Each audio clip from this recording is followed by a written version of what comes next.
Un saludo muy especial a todos. Nos encontramos nuevamente en el Centro Reloj de Arena. Mi nombre es María Isabel Tamayo y hoy estamos preparando para ustedes un conversatorio muy interesante. Les tengo una invitada muy especial. Ella es una amiga que se llama Marcela Álvarez. Bienvenida, Marcela. Gracias. Ella es fonoaudióloga de la Universidad María Cano. Hay una finalidad con estos videos y es que ustedes puedan tener todas las herramientas desde su casa para poder entender un poco más sobre el tema de las enfermedades neurodegenerativas, las secuelas de enfermedades neurológicas y cómo cuidamos los pacientes en casa, pero también cómo lo hacemos en Reloj de Arena, que queremos ser distintos para ustedes, lograr ser la red de apoyo porque no están solos. Hola Marce, ¿cómo estás? Hola María, muchas Bien. gracias por haberme invitado pues como a este espacio. Y bueno, lo dijiste, yo soy Marcela Álvarez, soy fonoaudióloga de profesión, ¿cierto? Desde hace muchos años soy egresada de la Universidad María Cano, especialista en salud mental de la Universidad del CES. Y bueno, no, feliz de estar acá y de pues compartir todo lo que he aprendido y bueno, de lo que soy también. Gracias, Marce. Contarles que Marcela es la fonoaudióloga del Centro Reloj de Arena ya desde hace mucho tiempo y hemos logrado hacer cosas juntas muy interesantes desde la parte pedagógica, desde la parte educativa y también desde el área de fonoaudiología. Entonces, hoy podemos mostrarles desde la experiencia todo eso que hacemos con niños, niñas, jóvenes, adolescentes y hoy con adultos mayores en estado de enfermedad. Marce, contale a la gente qué hace un fonoaudiólogo. Bueno, digamos que ya el área de fonoaudiología como tal ya es más reconocida. Anteriormente pues decían fonoaudiólogo, o sea, ¿fono qué? Pues ¿qué es lo que hacen? También muchas personas piensan que solamente con niños, ¿cierto? Y no, es una disciplina que se encarga de la comunicación humana y sus desórdenes. Y empieza con procesos de ¿qué? De promoción, prevención, detección, diagnóstico, tratamiento para dificultades de la comunicación que tienen que ver con el lenguaje, habla, voz, audición y la deglución. Porque con eso hay una confusión. Muchas personas piensan que el lenguaje es igual a hablar y no es igual, ¿cierto? Entonces el área de fono, o sea, la profesional en fonoaudiología lo que hace es reconocer desde el estado, ¿cierto?, de salud y poder saber cómo manejarlo cuando llega a estados, digamos, de patología o de dificultades. Ya. Bueno, entonces cuando hablamos de estas habilidades que se tienen que desarrollar y que lo hacemos desde la primera etapa de la infancia, de 0 a 5 años más o menos, la fonoaudiología, ¿para qué nos sirve en ese momento? Bueno, digamos que el fonoaudiólogo es fundamental en procesos no solamente clínicos, sino también escolares, ¿cierto? Y familiares. ¿Por qué? Porque si bien la comunicación humana es algo innato, ¿cierto? Puede que yo lo haga verbal, no verbal, gestual, como yo quiera, el ser humano es social por naturaleza, ¿cierto?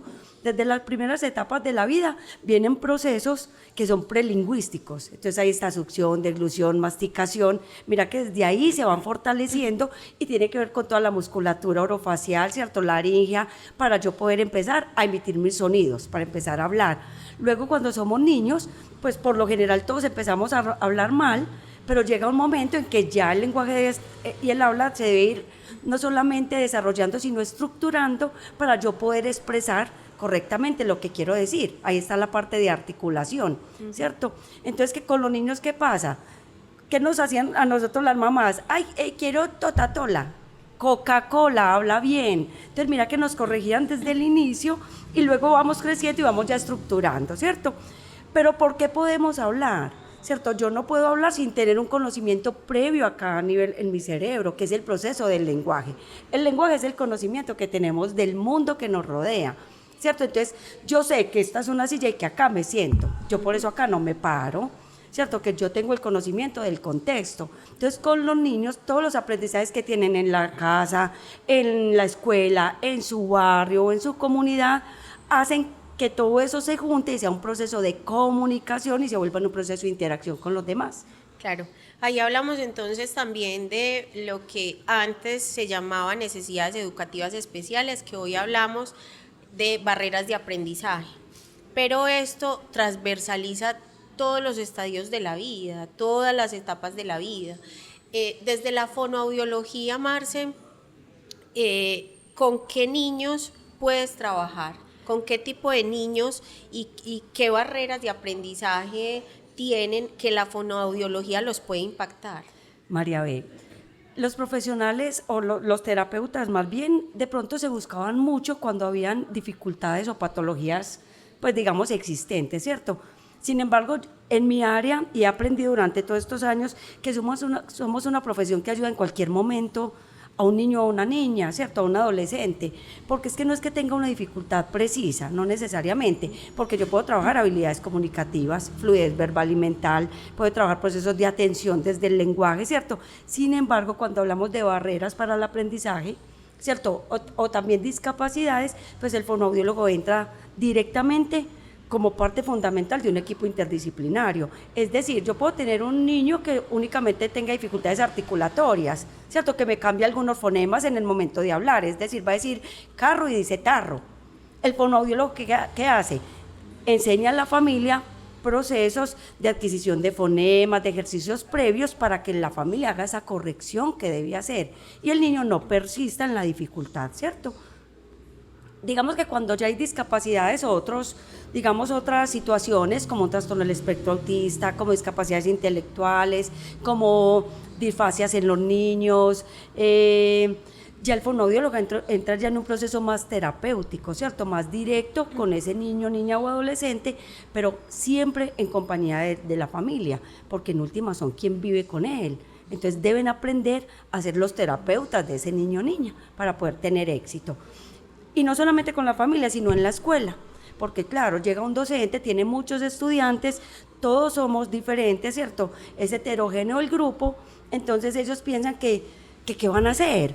Pero si él habla mal, pero si yo le hablo y él no me escucha, mira que de pronto hay niños sordos en las aulas, niños con dificultades con la comprensión del lenguaje, entonces nosotros llegamos directamente como fonoaudiólogos a apoyar ese proceso de inclusión educativa, ¿cierto? Y también de apoyo al docente para poder planear estrategias para que los niños no les quede tan difícil y no sea como tan extraño aprender, sino que se haga parte de su contexto natural.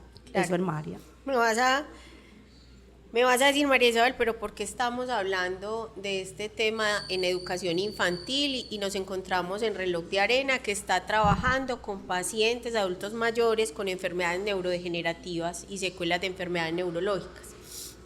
Resulta que, Marce, que por todo el proceso de desarrollo del cerebro, desde que está la concepción, el cerebro del ser humano se está desarrollando y está creando más de 250.000 millones de neuronas que vamos a tener en el transcurso de la vida. Y leyendo un poquito sobre el tema, es hermoso saber que el cerebro es la máquina, o sea, más perfecta que pueda existir y que ya están programadas las neuronas, que ya cada neurona sabe cuál es la tarea que va a desempeñar el resto de su vida y la posición que va a tener en el cerebro. Es más, las neuronas también están programadas que si no tienen una conexión con otra neurona, van a morir.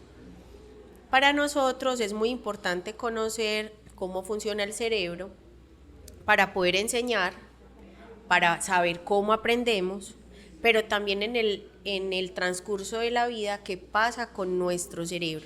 Y resulta, Marce, que aquí en Reloj sabes que tenemos pacientes con Alzheimer, demencia mixta, vascular, frontotemporal, Parkinson, trastornos del comportamiento y ellos son de origen genético, algunas, otras son por enfermedades no transmisibles que desencadenan en una demencia.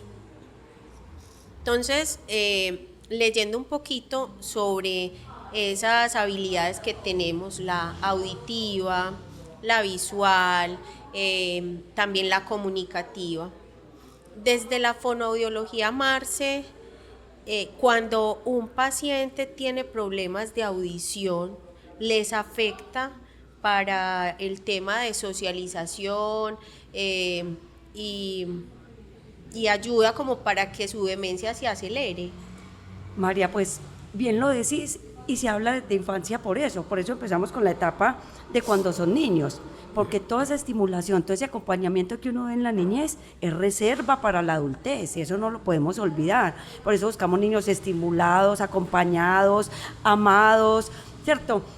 Académicamente con buenos procesos, no para ganar un año, sino para que tengan buenos aprendizajes, porque llega un proceso de adultez y no necesariamente es que se tenga que deteriorar por los años, no es eso.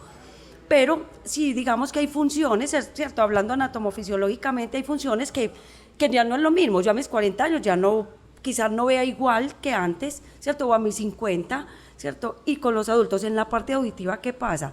Pues yo aprendo a hablar y me relaciono porque estoy escuchando y tengo una comprensión verbal del lenguaje, ¿cierto? O sea, yo escucho, entra la onda sonora, hace todo el proceso de oído medio, oído interno, vía auditiva y llega a nivel cerebral donde yo hago toda la comprensión y hago la devolución de esa comunicación. Cuando ya tenemos pérdidas auditivas en la adultez, el proceso de socialización se ve afectado grandemente. ¿Por qué? Porque es que yo ya no escucho, ya no quiero estar en lugares o en ambientes donde, ay, qué rico compartir con la gente, porque es que realmente si no escucho yo, ¿qué hago allá? Prefiero aislarme. Entonces eso es lo primero que pasa. 2, que si no se da un diagnóstico a tiempo, a veces no es perceptible, sino, ay, no es que como está de sorda, háblale duro. Y no es hablarle duro, míralo a los ojos, mira si sí te comprende, para poder buscar la ayuda, pues como idónea, en este caso, ¿cierto? Que sería, ¿qué? Pruebas audiológicas, mirar según la edad, digamos, de la persona si auxiliar auditivo le ayuda, ¿cierto? Un audífono, también mirar si la comprensión realmente o la falta de comprensión no es por procesos auditivos, sino procesos neurológicos. Entonces digamos que los diagnósticos diferenciales son importantes. Sin embargo, la parte auditiva es de las primeras cosas que miramos y no solamente, ¿cierto?, a nivel interno el deterioro, sino que pueden haber tapones de cerumen, infecciones de oído medio que pueden generar que la audición no se esté dando óptimamente. Entonces, el programa de salud auditiva con los adultos mayores es muy importante por eso, porque ¿qué buscamos? Que sigan socializando. Obviamente puede acelerar procesos de demencia y más, ¿por qué? Porque la parte de socialización hace conexiones neurológicas que ayudan a que yo esté en función. Entonces, si yo me aíslo porque no escucho, pues algo va a pasar, ¿cierto? Claro. Y entonces viene la depresión en el adulto, viene la apatía, llega también esos estados de ánimo que fluctúan, pero que están mucho más que contentos, tristes, bajoneados, precisamente porque están aislados. Claro. Marce, ¿qué piensas del tema de tener, por ejemplo, en una familia, un adulto mayor con una demencia que tiene problemas de lenguaje y tenemos un niño que está también en la casa? Obviamente no pueden vivir separados porque están en la misma familia. Ese tema de adquisición del lenguaje del menor se ve afectado por lo que está viendo del abuelito que tiene la demencia, ¿o qué crees tú que pueda pasar ahí? María, pues definitivamente un niño aprende por modelamiento, ¿cierto?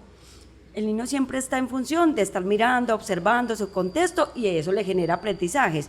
¿Qué significa? Que si comparte, digamos, un tiempo amplio con este adulto que ya tiene unas dificultades de lenguaje dado a su proceso de demencia o deterioro cognitivo, pues el niño puede coger patrones, ¿cierto?, de habla, de lenguaje, de conductas que hacen parte de ese adulto.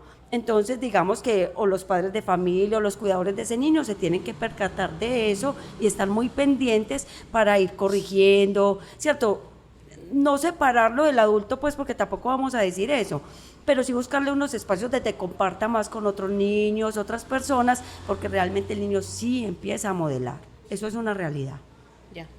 Bueno, muy bien. Esa parte luego la ahondamos más, pues, porque es muy interesante y poderle contar a los padres de familia que nos están viendo y también, pues, a los cuidadores que hay que tener en cuenta este pequeño detalle que cuando tenemos un niño que comparte con un adulto mayor que está enfermo, cuáles van a ser las estrategias de afrontamiento, de explicarle al menor por qué su abuelo o su abuela ya habla distinto y que él no puede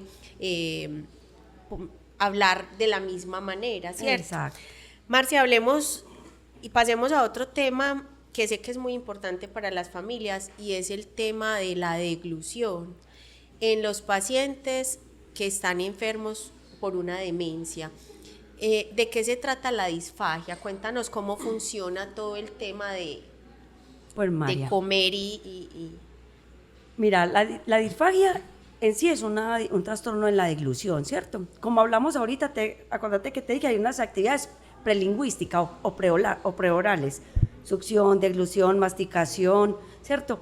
Esto aquí ayuda a que se desarrollen los procesos de lenguaje. Cuando somos adultos, no es normal que se dé una disfagia, ¿cierto? No es que digan, no es que tiene una disfagia porque es adulto, no, esa no es la realidad de la disfagia. Hay que mirar, uno, factores diferenciales, ¿cierto? Diagnósticos diferenciales o secundarios. ¿Por qué? Porque la disfagia no solamente va a dar a pacientes con demencia, ¿cierto? Puede que estén, hay que mirar la etapa de la demencia.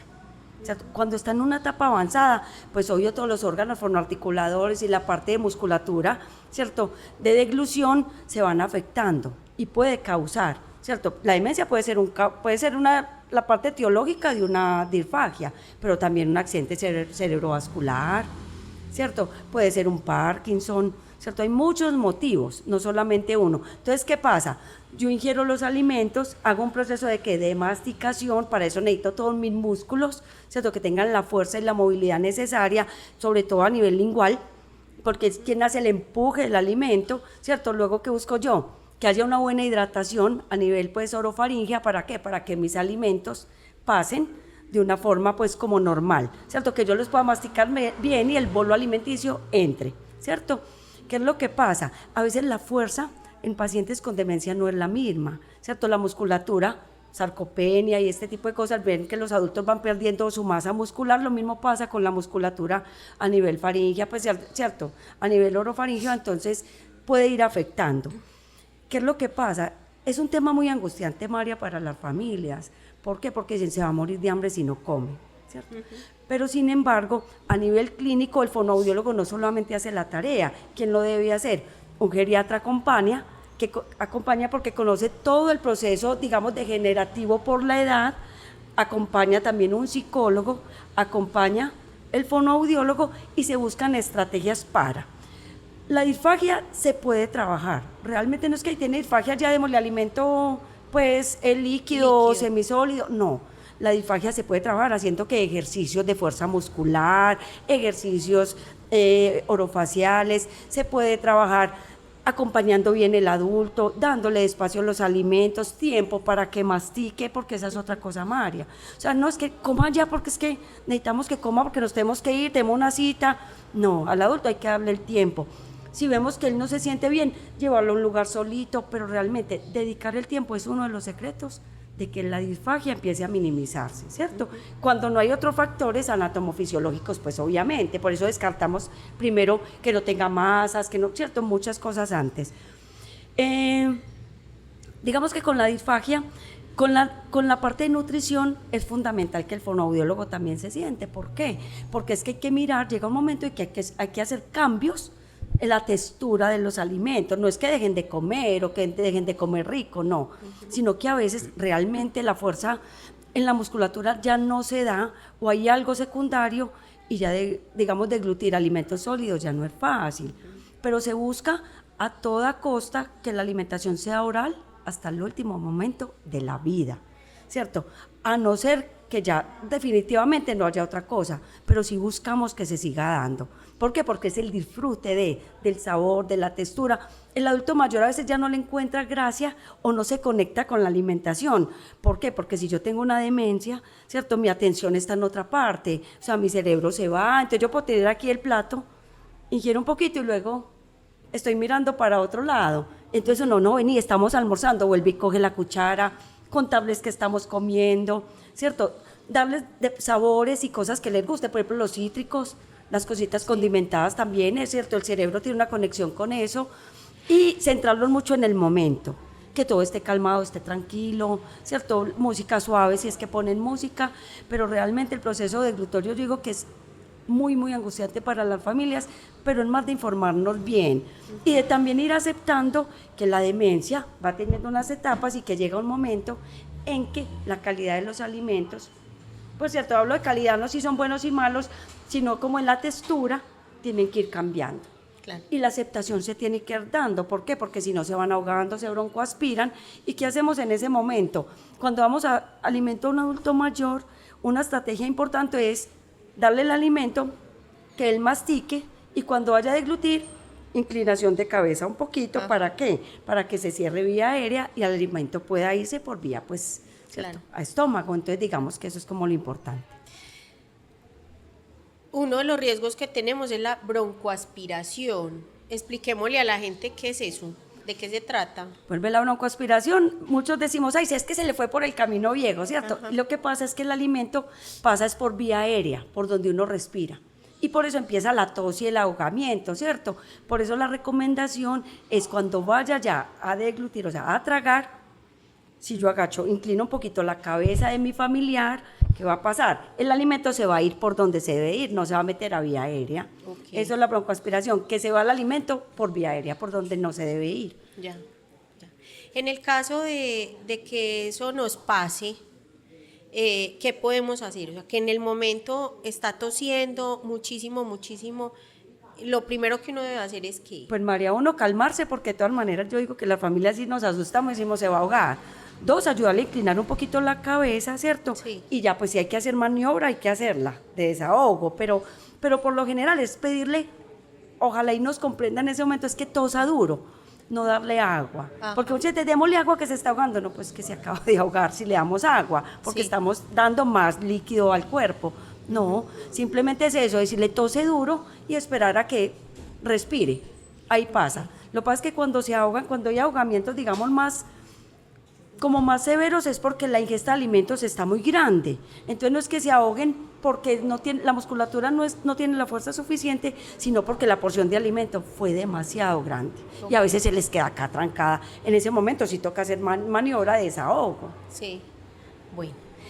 Hemos aprendido muchas cosas, qué es la fonoaudiología, cuál es su función, en todo el tema del manejo de niños, jóvenes y adultos. Vamos en la etapa de un adulto enfermo, de todo lo que tiene que ver con su comunicación, su alimentación. Desde tu especialidad de salud mental, fonoaudióloga especialista en salud mental, ¿qué recomendaciones les puedes dar a las familias que tienen un paciente con una demencia y ya que pues tú estás viviendo también esa realidad? Cuéntanos un poquito desde tu realidad, cómo ha sido y cuál es ese consejo como profesional, pero también como familia que tiene un paciente con un Alzheimer, cómo acompañar. María, pues al principio, bien lo dijiste, es de mi realidad, ¿cierto? Tengo a mi papá con demencia frontotemporal. Sí. Inicialmente, pues muy particular, pues fui yo quien diagnostiqué por obvias razones. Los primeros síntomas y signos fueron claros, pues yo soy fonoaudióloga, olvidársele el nombre de las cosas, pues nominar, ¿cierto? Entonces, por lo general empiezan con una afasia. Ese fue, pues, como digamos, el inicio de mi papá, una afasia semántica o nominal. Se le olvidaba el nombre de las cosas, pero él sabía para qué eran. Eso, para comer, a la cuchara. Sí, es a la cuchara, ¿cierto? Digamos que como profesional me quedó fácil saber que algo estaba pasando con él, ¿cierto? Como hija, pues de primero es un choque, no es fácil, porque era decirle a mi familia, venga, algo está pasando, ninguno se había percatado, hay que llevar a empezar a hacer diagnóstico, neurólogo, prueba neuropsicológica, fonoaudiólogo, listo, psicología, porque obviamente yo requería saber qué iba a pasar, y obviamente es un como se pudiera decir, no sé, es un duelo no acabado, o sea, o sin respuesta, porque digo, pero ¿por qué él? Si él hacía ejercicio, si él era feliz, si él pasaba rico, si era funcional, ¿por qué? Y hay muchos por qué. Sin embargo, como profesional, digamos que aprendí, uno, yo no iba a reversar eso en mi papá, por más que yo supiera, por más que lo llevara a terapias de rehabilitación, porque sí lo llevé muchas veces, ¿cierto? Pero entendí que era un proceso y que el proceso de deterioro se va a dar. O sea, es inevitable cuando hablamos de un diagnóstico bien hecho de demencia, ¿cierto? También entendí que yo podía acompañar, que le podía seguir fortaleciendo su proceso cognitivo, su proceso de lenguaje, de comunicación. Salíamos con él, no importa que hablara, que la gente no le entendiera, yo diría, el gringo, déjelo. Pero la gente, claro, se divertía y él acompañaba y él se reía, tomaba tinto. O sea, nunca lo aislamos, que es lo más importante. Dos, seguía hablándole de frente, papi, mira, esta es la manzana, vamos a comer, ¿cierto? Enseñarle cada cosa, volver a mostrarle que era el baño, que tenía que enjabonarse, o sea, el paso a paso. Pero aprendí dos cosas muy importantes, María. Uno, un día a la vez. Ay, cuando mi papá ya no, cuando mi papá tal cosa, no. Hoy disfrutarlo y vivirlo, que ahí está, ¿cierto? Es tu papá, independiente de la situación que esté. Dos, no es un niño.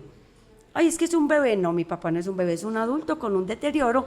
Yo lo amo mucho y estoy para acompañarlo, ¿cierto? Y tres, es su proceso. Él lo tiene que vivir. Yo lo apoyo y lo acompaño. Pero yo no soy la que tengo la demencia, yo no soy la que estoy enferma, yo no soy la que estoy padeciendo eso que él padece. Yo lo sufro porque también es mi elección sufrirlo, mucho o poquito. Pero mi aprendizaje fue ese. Es tu proceso, te amo y te adoro, te acompaño, pero no soy yo la enferma. Entonces yo no soy la que me encierro todo el día con él, yo no soy, no, hay que buscar quien lo ayude, quien lo apoye, quien lo cuide, para nosotros como familia poder salir, hacer nuestras cosas. Sin embargo, se le da calidad de vida, se le da bienestar y se le da mucho, mucho amor y mucho cuidado, porque si ustedes ven a mi papá, es un hombre muy hermoso, muy bien cuidado. También, claro, surgen preguntas, ¿hasta cuándo? Sí. Porque pues tenemos el imaginario y puede ser una realidad que duran demasiado, ¿cierto? Que duran como, es que como no sufre, como no tienen que pensar, entonces ellos pasan la vida. Y realmente sí es una pregunta que uno dice, ¿hasta cuándo podrá ser? Porque también es otra pregunta, ¿qué es vida? ¿Cierto? Sí. Entonces, bueno, pero sí, digamos que estar en esa experiencia, y es muy particular, María, porque desde que yo era muy niña, incluso cuando me gradué de la universidad, yo atendía mucho adulto, que una fonoaudióloga casi no hace. Sin querer queriendo, apoyaba instituciones de adulto mayor. Y cuando generamos la fundación que tenemos, seguíamos apoyando instituciones de adulto mayor. Y cómo es que la vida, Dios, el universo nos trae acá, ¿cierto? Entonces uno dice, Dios mío, pues es que también nacimos para esto. Sí. Y a mí me gusta mucho, realmente lo disfruto y amo mucho trabajar con el adulto mayor porque lo veo a él como persona, no al enfermo, no al que tiene la demencia, sino a ese ser humano que tuvo muchas cosas antes, pero que es un ser hermoso en este momento, que es un maestro de vida. Entonces, digamos que esa es como la experiencia y no, me la he gozado demasiado. Marce, ya para que terminemos, contanos la experiencia de trabajar participar en este proyecto con Reloj de Arena. María, ha sido una experiencia hermosa. Como vos decís, no es trabajar, porque realmente, como sea, hace parte de mi proyecto de vida y me gusta hacerlo. Como les decía, yo lo disfruto, me encanta trabajar con adulto mayor. Y no solamente es de inclusión ni es lo clínico, no, es lo pedagógico, ¿cierto? Es que el lenguaje sea bueno, es entender su realidad, porque mira que en las evaluaciones, cuando es el fonoaudiólogo o el neuropsicólogo o el neurólogo, está fuera de su realidad. Yo, por ejemplo, a mí no me gusta poner eso en mis devoluciones o en mis notas. No, está en su realidad. Es que es la realidad de él. ¿Yo por qué tengo que decir que esa fuera de la realidad de la mía? ¿De la de quién? Él está en su realidad y así la disfruta y la vive. Entonces, sentarnos en grupo con los adultos o uno a uno con las familias, ¿cierto? Ir mostrándole toda la capacidad que tienen, ir, digamos, diciéndoles, ves que yo no le voy a quitar a tu papá la demencia, no le voy a quitar el que ya no hable, pero sí le puedo dar momentos de felicidad, de compañía, de amor, de afecto, de juego, ¿cierto? De interacción, por lo menos mírame, ¿cierto? Una sonrisa y él me mira y se ríe, yo digo, Dios mío, pues aquí está esa conexión y esa comunicación, porque no, él ya no se comunica así, se comunica a su manera. Él puede hacer esto y tocarme una mano y para mí ya me dijo muchas cosas, entonces yo digo que es más entender desde la emocionalidad y la humanización que siguen siendo personas valiosas y que están en el disfrute a su manera, Sí, ¿cierto? así es. Así es, Mari. Marcela, fue encantador conversar contigo este ratico, aunque muy corto. Espero poder tenerte aquí en videos, otras sesiones más. Me encantaría para que les enseñemos a las personas que nos están viendo algunos conceptos, tips, manejo de adultos con enfermedades neurodegenerativas, pero también los invitamos a que estudiemos, a que investiguemos, leamos muchísimo sobre el tema, qué pasa con un paciente en las etapas de cada una de las demencias, porque son diferentes, no es lo mismo tener un Alzheimer a tener una demencia vascular o frontotemporal, y esto es todo un universo, no nos podemos quedar quietos solamente cuidando, dando comida, bañando y sentando a ver televisión. Esa no es la tarea. Esa no es la tarea y pues para nosotros en Reloj de Arena, que somos un centro especializado en atender pacientes con estas características, lo importante es dar calidad de vida en medio de la enfermedad, pero también paz y tranquilidad a las familias. La misión es, de aquí en adelante, lograr que cada familia, cada acudiente, cada amigo pueda entender que hoy podemos hacer algo para que tengamos una vida saludable y que no lleguemos, Dios no lo quiera, a un tema de demencia, pero que desde ya seamos conscientes de cada cosa que hacemos desde la primera infancia, ¿cierto? Así es, Desde Mari. la primera infancia, sí. Y tú y yo que hemos estado en el gremio de la educación, es saber y mirar cómo hacer para impactar desde el aula de clase y proteger el cerebro de nuestros niños. Sí. Así es, María, y no solamente son los procesos académicos, como decía, no es las vitaminas, no, es el amor, es la buena crianza, es el buen acompañamiento en la niñez y lo mismo pasa en la adultez, ¿cierto? Es la buena guía, es el amor, es el acompañamiento y tener un apoyo integral, ¿cierto? Que es lo que hace Reloj de Arena. Aquí somos un equipo grande que amamos lo que hacemos, pero además sabemos lo que hacemos, ¿cierto? Entonces digamos que esas dos cosas juntas es lo ganador que hemos tenido acá en Reloj de Arena y la experiencia tan bonita que hemos, digamos, construido en el tiempo. Sí. Y bueno, pues esta alianza ha sido maravillosa, sí. Maravillosa de verdad, porque la experiencia que ustedes tienen con todo el tema del trabajo infantil en la Fundación Antioquia Infantil, unido al proyecto de Reloj de Arena, ha sido el mejor laboratorio que nos hayamos podido inventar para darle bienestar a absolutamente todas las personas que se encuentran con nosotros. María, y mira tan lindo el proyecto cuando hemos traído a los niños, ¿cierto?, de colegios acá a compartir con los adultos, eso es algo maravilloso. Sí, ya luego les contamos de qué se trata, cómo es, qué ha pasado. En los próximos videos vamos a desarrollar temas muy interesantes que les va a servir a todos ustedes en la casa. Y si tienen preguntas, dudas, está nuestros contactos en la página web, pueden llamar a Reloj de Arena, los podemos asesorar y bueno, aquí pongo a disposición nuestra fonoaudióloga especialista que los puede atender con muchísimo gusto en Reloj de Arena. Muchas gracias. Gracias.